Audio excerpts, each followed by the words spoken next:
ఒక దయాళుడు, ఒక మంచివాడు, ఒక పరిశుద్ధుడు, ఒక నీతిమంతుడైన దేవుడు మనకు సాయం చేయాల. ఆయన సాయం చేయాలి, మనకి ఎవరు సాయం చేయలేరు. మనకందరికి విమర్శించిన వాళ్ళు ఉన్నారు, దూషించిన వాళ్ళు ఉన్నారు, మనకు దుఃఖ పెట్టే వాళ్ళు ఉన్నారు, మనకు ఆడిపోసుకున్న వాళ్ళు ఉంటారు. కానీ మనకు సాయం చేసిన వాళ్ళు ఎవరు లేరు, ఒక్కడే ఉన్నాడు అన్నమాట.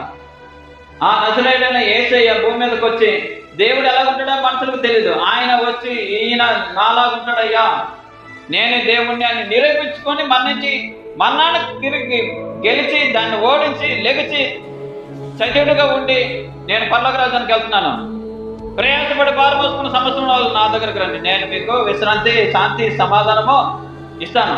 అయితే రండి, మన వివాదాన్ని తీర్చుకుందాం. నువ్వే కష్టాలు ఉన్నావు, ఏ బాధలు ఉన్నావా, రా తీర్చుకో, నీ వివాదం తీర్చుకో. నాతో ఏది ఉందో, నువ్వేదో ఉన్నావో, నీ పరిస్థితి నా పరిస్థితి తీర్చుకుందాం రా అని అంటున్నాడు ఆయన. ఎన్ని బాధలు ఉన్నాయి, కష్టాలన్నీ ఎక్కడికి వచ్చేయాలి?